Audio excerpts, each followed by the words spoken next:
Hello, my friend. Welcome to our channel, Moon Sleep Stories. My name is Mushroom, and it is an honor to be your guide tonight. This is a space for you to let go, to rest, to soften the noise of the day, and return to the quiet center within you.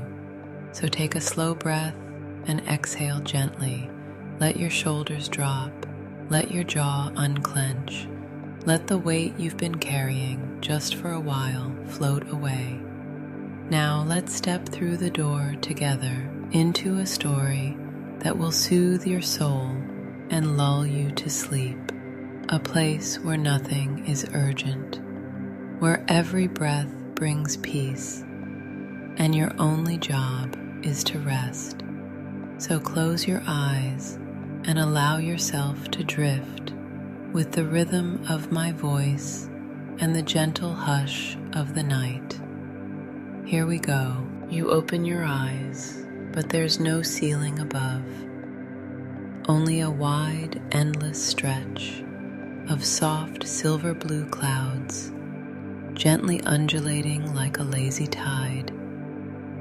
The kind of clouds that don't seem to hover above the earth, but rather hold you like a hammock between realms. Your feet are bare, yet they don't sink. You take a tentative step, and the cloud beneath you responds like memory foam in a luxury dream resort.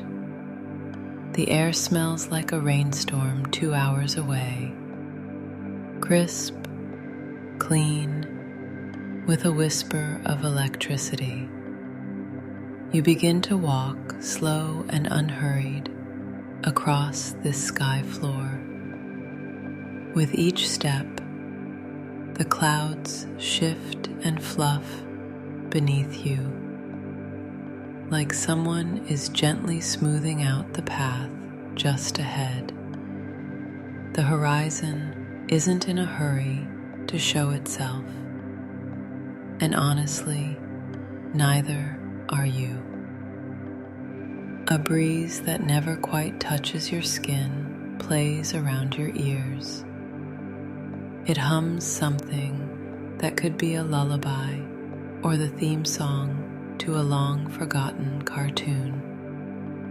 You chuckle softly, remembering when you used to fall asleep with the TV on low volume, half catching plot lines, half dreaming them.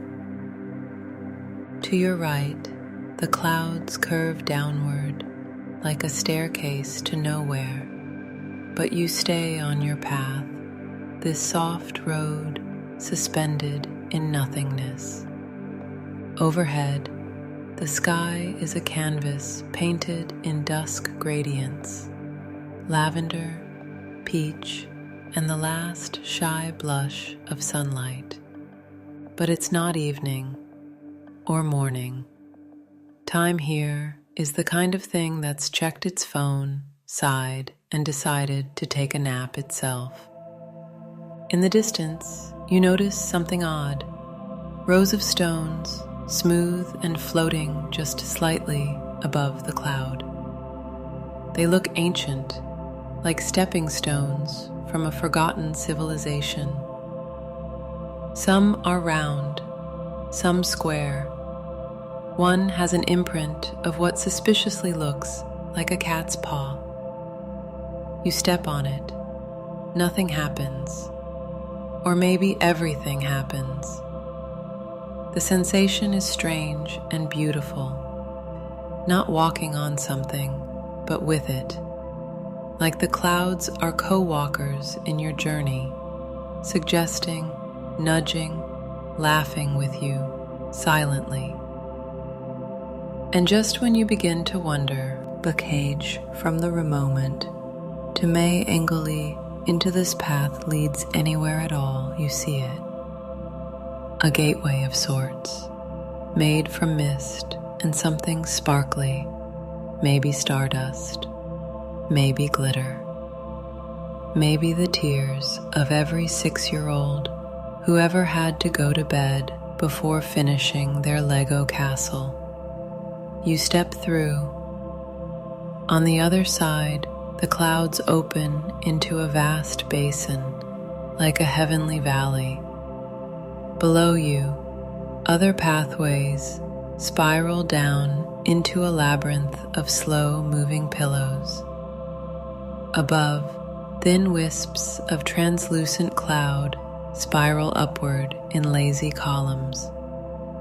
And all around are small, floating orbs, each one flickering with dim light. Fireflies, sleepy stars, or dreams mid-snooze. A whisper tickles your ear, not a voice, but a presence, like when you're alone, but somehow feel watched, comforted, not creeped out. You smile at the thought of the cloud itself watching over you, like a sleepy grandmother tucking you in with fluffed pillows and 4,000 years of sky wisdom. You pause, lying back on a cushiony tuft of mist, and for a moment you just float, letting the weight of thoughts dissolve. That deadline, that awkward text reply you overthought, that slightly expired yogurt you definitely shouldn't have eaten at lunch. All of it gone, released into the vapor. And as you stare up at the slowly spinning cloud ceiling, a faint image forms above you. A sculpture, but not of marble. It's made entirely of vapor and memory. A figure walking just like you. Echoes of other dreamers who've passed through here. Maybe even a Babylonian astronomer. Historians still argue whether Mesopotamians believed dreams came from the gods or from eating too much fermented goat milk. Either way, they dreamed just like you.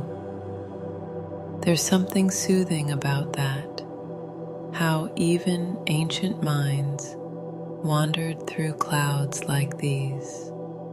Yours is just the latest footstep. As you drift a bit, a faint memory comes to you. Once, you read that a single cumulus cloud can weigh over 1,000,000 pounds. Isn't that funny? Something so heavy looks so floaty, like your thoughts right now. Massive things. Hopes, regrets, mental grocery lists. But here they are, floating like feathers. Another joke from the universe. Thanks, universe. You sit up slightly, brushing non-existent dust off your cloud seat.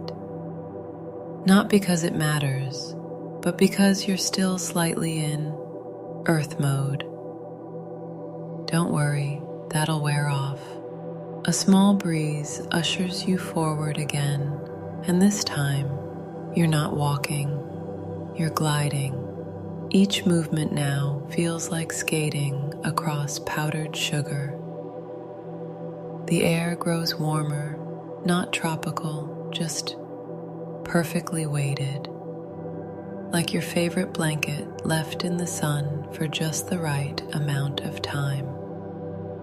You pass what looks like a road sign made entirely of floating seashells. Each one hums when you drift near. Together, they form a quiet chord progression that suspiciously resembles a lullaby. And is that a harp? Somewhere, someone has a very cozy taste in background music. To your left now, the clouds part, revealing an upside-down waterfall. The droplets fall upward, rising into nothing, evaporating like dreams. You forget the moment you wake. You watch for a while. The mind loves things it can't explain. So you give up trying and just let it be beautiful. You're almost fully asleep now, but almost is a funny word here because your body still feels real, present, but your mind is cotton candy, spinning off into the breeze. And as you float a little farther, you find a new structure forming in the distance. It's made of cloud columns, woven air, and something faintly glowing at its center. A temple, a house, a cafe that only serves warm milk and moon pies. Hard to say, but you're headed there. A sudden, faint tickle passes over your foot. Looking down, you see a small stream of mist curling around your toes like a sleepy kitten. The mist is cool, then warm, then nothing at all. You giggle, a little. Sleep's humor is strange, subtle, and sometimes smells like lavender. Finally, the cloud path dips ever so slightly downward. You don't resist. You lean in, arms out like wings. There's no fate of falling, only the joy of release. Below you, the landscape changes again. A garden is forming, and not just any garden, a place built from dreams, clouds, and something far older than memory. You're floating toward it now. No need to think, just drift. The descent is effortless, like sliding down a silken ribbon made of sighs. You don't even notice when your feet touch something again. It's softer than the last cloud, if that's even possible, like landing on the belly of a sleeping polar bear that just got back from a yoga retreat. You look around. This isn't just a clearing in the clouds anymore. It's something more, deliberate, designed, sculpted. Welcome to the cloudsmith's garden. At first, it seems quiet, but not empty. The kind of quiet that holds the hum of life inside it, like a conch shell or an introvert at a party. The ground is pillowy, a blend of fog and flower petals. Strange blooms grow here, tulips made of thunder, roses that exhale glitter, dandelions that drift straight upward into the sky, like they forgot how gravity works. As you walk through the garden, a figure emerges, not approaching exactly, just coexisting nearby. It looks vaguely human, if humans were made of hummingbird wings and the faint smell of rain on dry stone. The cloudsmith. You feel no fear, just curiosity, and maybe a small twinge of awe, like when you accidentally walk into a 5-star hotel bathroom and pretend like you belong. The cloudsmith doesn't speak, but you understand. That's how this place works. Thoughts drift between you like wisps. You realize this is where dreams come to be shaped. Not the random ones about showing up to class naked, but the real ones. Hopes, ideas, impossible wishes that somehow feel more possible now. The cloudsmith gestures, and suddenly the space around you blossoms. A whole galaxy of floating dream thoughts appears, each one a glowing sphere hovering just inches above the cloudy garden bed. One floats closer to you. It's small and golden. You peer into it and see yourself as a child, standing in the kitchen, trying to cook spaghetti with zero success and maximum flour explosion. You smile. That was the first time you tried to do something grown up, and maybe the first time you learned that you didn't need to be perfect to be proud. The cloudsmith nods as if to say, exactly. Nearby, another sphere glides past. Inside it, a school of flying koi fish. Each one sparkles with text written on their scales, languages you almost recognize. Latin, maybe. Elvish, possibly. Badly handwritten cursive, definitely. Historians still argue whether koi fish symbolism originated in Chinese myth or Japanese folklore, but here they simply glide by, uncaring. The cloudsmith reaches toward a vine of drifting fog fruit, pear-shaped puffs of cloud tethered to nothing. With a delicate gesture, one is plucked and gently opened. Inside, a memory not yours, but familiar. A moment from someone's dream, maybe Da Vinci's, or your barista's. Hard to say. Dream fruit tends to be communal. You float onward, literally now.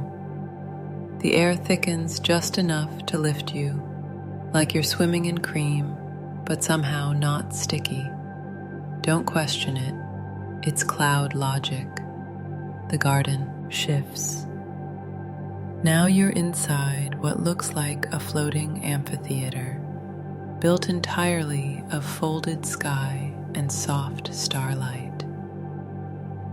Figures made of vapor and song are seated around you. Some wear togas, others hoodies. One has a Renaissance ruff collar and an iPad. Dream audiences are weird like that. In the center floats a story, being woven in real time from threads of mist. You recognize parts of it, your life, your future, your could-have-beens. One figure raises a thread of light and ties it into a knot, sealing off a regret. You feel it in your chest, a tiny pressure dissolving. Another untangles a complicated loop labeled somehow. That one time you said something awkward at your cousin's wedding. You grin. That memory no longer holds weight. It just drifts away like lint in sunlight. The cloudsmith watches, calm and ancient. They are both gardener and archivist, sculptor and counselor. You realize this place may be older than dreaming itself. A kind of maintenance workshop for the soul. And just when you think the moment can't get more surreal, a rabbit wearing bifocals and a cape wanders by, muttering something about existential gardening. You try to make eye contact, but it disappears behind a hedge of whispering bamboo. Fringe fact: in ancient Aztec myths, rabbits on the moon were said to brew dreams and chaos alike. Coincidence? Maybe, maybe not. You turn and the cloudsmith is gone, or maybe just part of you now. The path ahead changes again. The garden lifts, petal by petal, into the air. You follow the spiral, riding a curling breeze upward as the flowers wave farewell. Above, the sky shimmers like a memory trying to come back. Suddenly, a small bridge appears, thin as a thought, stable as a promise. You step onto it. The view beneath is breathtaking. The garden slowly receding into mist, glowing like a lantern at sea. Ahead, something new. A towering wall of swirling cloud runes, written not in any language, but in feeling. You reach out and your hand passes through. Not I, this guy. It link them. Naked is on the interrupts, and a sci-fi pass through the force field way. More like dipping your fingers into a warm thought. As you step through the veil, the air stills. You're in a narrow passage lined with tall stalks of cloud grass. They sway gently, brushing your arms. Their tips whisper things like forgive, rest, you're enough. It's almost too much beauty to absorb in one breath. So you take another and another. You've got time. A distant chime sounds. You follow it. Soon, a low hill rises before you, crowned with a single tree, not made of wood, but of folded rain. Its branches arch upward like calligraphy. Hanging from them, paper lanterns glowing from the inside. Each one pulses to a silent rhythm, a breath, a heartbeat. You sit beneath it. The lanterns shimmer, and one floats down to you. It opens with a sigh and shows you a moment from the future. Peaceful, quiet, you are older, wiser, laughing at something absurd, wearing mismatched socks and not caring at all. It feels like home. You let the lantern glass. It rises slowly, joining the others in their luminous orbit. There's nothing to do now, nothing to fix, nothing to chase. You lie back, arms open, letting the cloud grass cradle you. Above, the cloudsmith's garden breathes, and you, dear dreamer, breathe with it. A heard settles in around you, not a silence of absence, but one rich with meaning, like a library before the first page turns.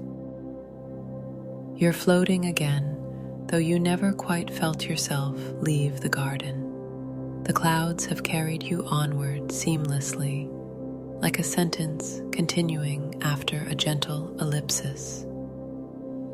The air thickens, darkens, cools, not ominous, just deeper, more secret. Ahead, something massive rises from the cloud floor, a spiraling tower made entirely of translucent vapor and glimmering light, stretching upward and downward into forever. At its base, an arched doorway of braided mist and moonlight. Above the arch, a sign, hand-scrawled in cursive cloud letters. It reads, "The echoing library of rain. Yes, of rain." You step through the arch, and immediately the sound envelops you. Soft rain tapping on leaves, distant thunder rolling like a cat stretching in the sky, pages turning themselves, footsteps from centuries ago. Inside, rows upon rows of floating books drift lazily through the air. There are no shelves here, just gentle currents that hold every volume in an eternal cloud ballet. Some books are small as acorns, others the size of beds. You reach out to one. Its cover shifts as you touch it, rippling with warm, silvery energy. The title appears for just a second. Things you almost remember, but can't quite. Before the book gently opens itself. The pages don't hold words, but sensations. The smell of childhood pillowcases, the warmth of a loved one's laugh in a dream, the sound of rain on your old windowsill when you were too young to understand loneliness. A droplet falls from above and splashes gently onto your hand. You look up. The entire ceiling of the library is a hovering rain cloud, constantly weeping, but not in sadness, more like remembrance. It's the sky exhaling nostalgia. You walk slowly through the aisles, occasionally bumping into drifting books. One tries to read you, its pages fluttering against your thought, pulling up a memory of that time you tried to impress someone by pretending to know jazz history. You laugh softly. Yes, that memory, still cringy, still oddly precious. A rustle draws your attention. In the corner, a figure is cataloging books with exaggerated care. Their robe is stitched with constellations, and their beard is made of mist. They don't speak, they just nod, gesture for you to approach, and hold out a peculiar volume. This one has a cover carved from raindrops, frozen mid-fall. Inside, it holds moments of human sleep, documented like precious stones. There's Cleopatra's last nap before she met the asp. There's Da Vinci's polyphasic power naps. Historians still argue whether he actually practiced that or just hated mornings. You turn to a random page. It shows an image of a rainstorm over Rome circa 213 CE. A soldier is sleeping in a barracks, dreaming of being home. You can feel his longing, the scent of olives, the scratchy wool blanket. You feel it all for a moment, like dream VR, and then it fades. In the middle of the library, there's a dome.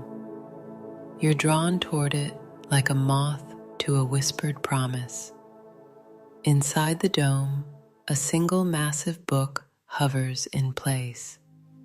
Its cover is blank.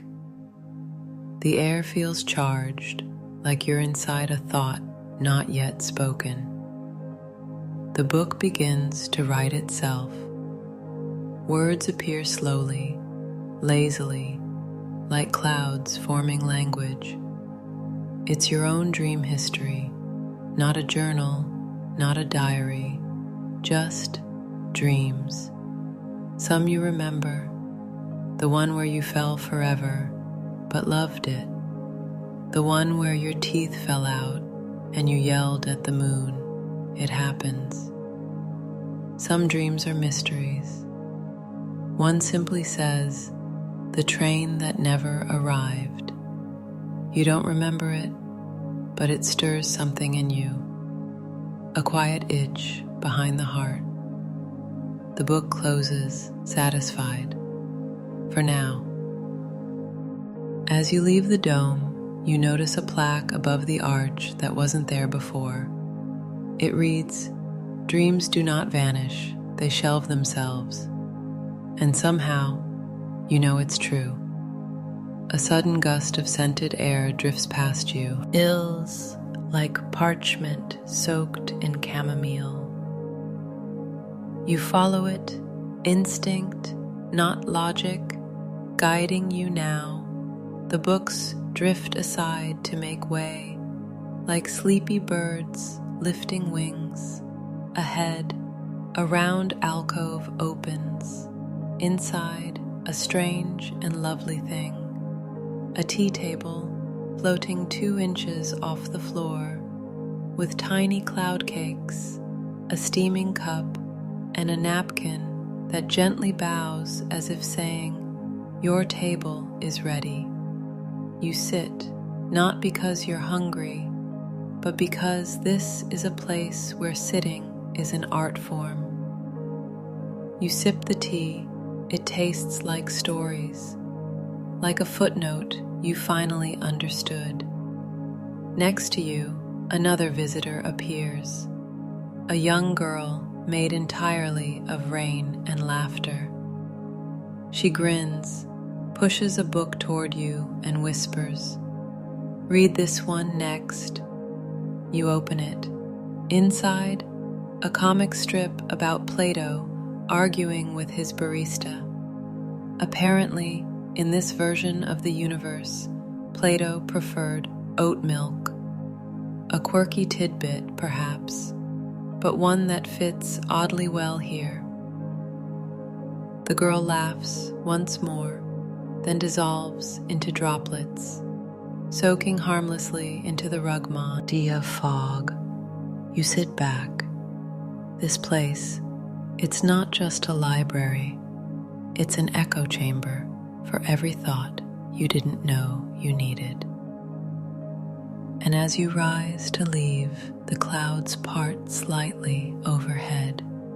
A beam of moonlight drifts down through the ceiling of vapor, illuminating your path. You follow it without question, every step lighter, sleepier, softer. The books behind you hum one last lullaby, an impossibly ancient song sung by languages now lost to time. And maybe you hum along under your breath. The tower fades behind you. Ahead, new clouds curl open, revealing a strange and shining shape gliding toward you from the upper atmosphere.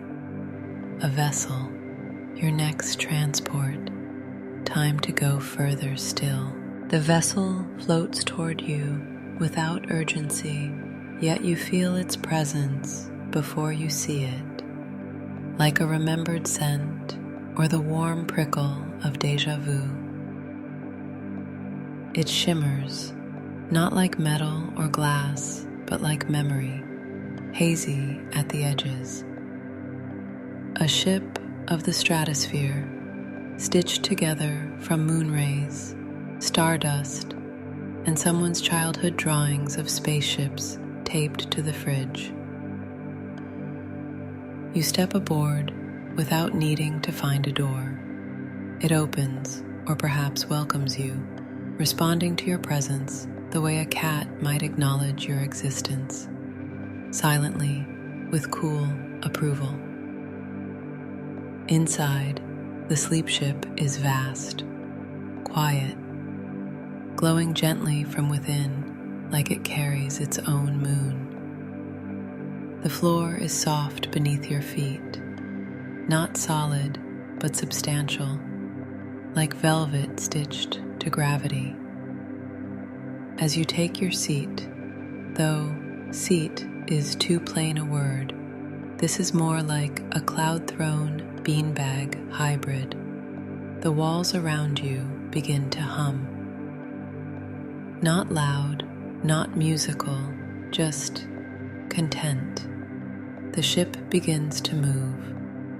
You don't feel a heel, a jolt, or even momentum. Just a subtle shift, as if the entire universe sighed and turned a page. Outside the transparent walls, the cloudscape recedes, giving way to open sky. Then, the curve of the planet. Yes, you're leaving Earth now. Sort of. Don't worry. You packed nothing and forgot everything, just like the universe intended. The sky turns dark, but not the ominous kind of dark. This is deep space velvet, embroidered with stars. Constellations drift past lazily. Some you recognize: Orion, the Big Dipper. Others seem new. One looks suspiciously like a slice of pizza. You're not sure if that's astronomy or wishful thinking. To your left, a small orb floats by. Inside it, a Roman aqueduct pouring wine instead of water. A floating plaque reads, "Historians still argue whether this was ever attempted in Nero's palace parties." Of course they do. You're not alone on this journey. Other dreamers have boarded their own ships, shapes drifting nearby like sleep kites, tethered by nothing but desire and REM cycles. You glimpse silhouettes through their translucent hulls. A ballerina, a man in a diving suit, a cat in a cowboy hat. Don't ask. As you float through the stratosphere, the ship hums a little louder. Not mechanical, but like it's humming to you. A lullaby made of hydrogen, helium, and heavy eyelids. You find yourself drifting sideways, your body reclining of its own accord as the ceiling begins to display not stars, but dreams. Your dreams. Projected across the domed surface above are strange and familiar images. Your first pet, the hallway in your childhood home, the weird recurring dream where you try to pay for coffee with Monopoly money. One image lingers longer than the rest. A quiet version of you, sitting on a porch somewhere that doesn't exist yet. You're older, wiser, still wearing socks that don't match. You seem happy. The ship is slowing down now, or at least becoming still, but the world around you continues moving. Below, you glimpse Earth again, only it's not quite Earth. It's the collective memory of Earth, golden coastlines, laughter echoing across canyons, wind flowing through wheat fields, cities aglow with firefly lights. A version of the planet that's been gently edited for dreams. Above, a new scene unfolds. An old Soviet cosmonaut sipping tea in zero gravity. He floats past, gives a wink, and fades into mist. It's oddly comforting. Maybe because you once read about him falling asleep to Earth's radio static. A small drawer slides out beside your seat. Inside, a paper fortune that reads, "You are exactly where you're supposed to be." You place it in your heart's pocket. The walls dim. The ceiling shows soft nebulas blooming like watercolor petals. The ship's systems begin to whisper in languages you don't speak but understand perfectly. Things like, "It's okay now, you've earned this rest. No one needs anything from you here." The seat reclines further, now more bed than chair. A soft blanket of gravity tucks itself over you. Outside, a moon rises where a moon shouldn't be. It glows a pale orange, shaped oddly like a cradle. Beneath it, the clouds are gathering again, thicker now, heavier, ready to receive you. You feel the ship descending, slowly, gently. There's no turbulence, only acceptance. Ahead, a landing pad of pure fog unfurls like a lily blooming in reverse. The ship lowers until it touches the soft floor of the new world. And here, the air is thick with rest. You rise slowly, no urgency. Your body feels like it's made of hush. Outside the ship, the landscape is different. You've entered the realm below the clouds now, a place deeper than dreaming. You've arrived in the descent zone, the place where sleep begins, not with a drop, but a drift. A final staircase of vapor curves downward, and at the base, feather light rest. The air here is warmer, thicker, as if it has been steeped in sighs and silence. Every step downward takes you deeper, not just through space, but through yourself. The vapor staircase beneath you glows faintly with each touch, reacting like an old friend happy to see you again. There's no urgency here. Even time, that fussy clockmaker, has put down his tools and curled up on a pile of laundry to nap. You descend slowly. There's no need to rush toward rest. It's already coming to meet you. At the bottom of the steps, you find a vast open space, blanketed in cloudgrass. It looks like the world's softest field after a snowfall, made entirely of cream and hush. You wade into it. Each blade of cloudgrass bends away gently, parting for you, then slowly closing behind, like the hush of a parent leaving a sleeping child's room. And in the distance, there it is, the final resting place for tonight's mind. A single bed, floating, waiting. It hovers just inches off the ground, rocking slightly, not from wind, but from the rhythm of your breath. You approach slowly.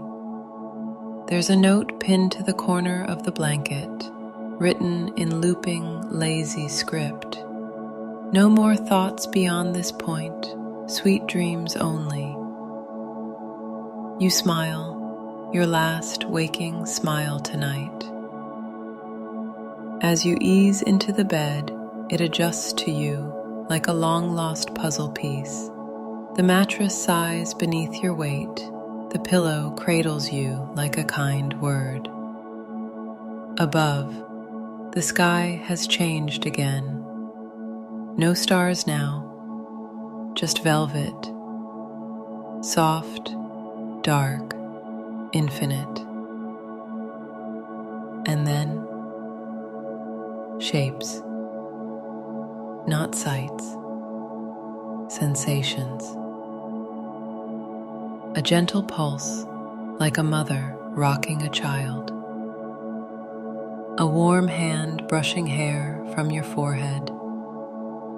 A breeze with the scent of baked cinnamon. And something older, like parchment or memory. You feel it now, not sleep sneaking in, but you softening, sinking, surrendering. The last part of you that held on loosens. The thought that echoed earlier dissolves. You become lighter than breath. And then, a whisper from somewhere deeper, let go. So you do, drift now, weightless, anchored only by warmth. Below, the cloud world fades. Above, the sky closes its eyelids. No more thoughts, no more questions, just the rhythm of your breathing and the soft, steady drift into perfect peace. A final image drifts across your mind, a feather, falling endlessly but never landing. That feather is you, floating, forgetting, free. And now, there rides nothing more you need to do, nothing more to figure out, nothing more to fix or carry. You've journeyed across clouds, through starlit vessels and echoing libraries, and now you're home. Let each breath stretch longer now, like the tide pulling away from the shore. In and out. Let your limbs sink even deeper into the soft gravity of your bed. Feel every part of you relaxing, unwinding, dissolving into softness. The thoughts that once crowded your mind are just background now, like leaves drifting on a slow-moving stream. You don't have to chase sleep. You don't even have to fall asleep. Sleep will come to you, like a quiet friend bringing tea and silence. You are safe. You are warm. You are so deeply, deeply at rest. Even now, your breathing has slowed. The muscles in your face loose, your hands unclenched, your spine curved just the way the stars do. There's only peace now, only the soft hum of the night, only the warmth of being held by be quiet. Let the dreams come. Let them speak gently. Let them carry you to the place beyond memory, where only calm exists. And if you wake, even for a moment, know that this peace is still waiting, just beneath your next breath. Good night, dear dreamer. Sleep well.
Hello,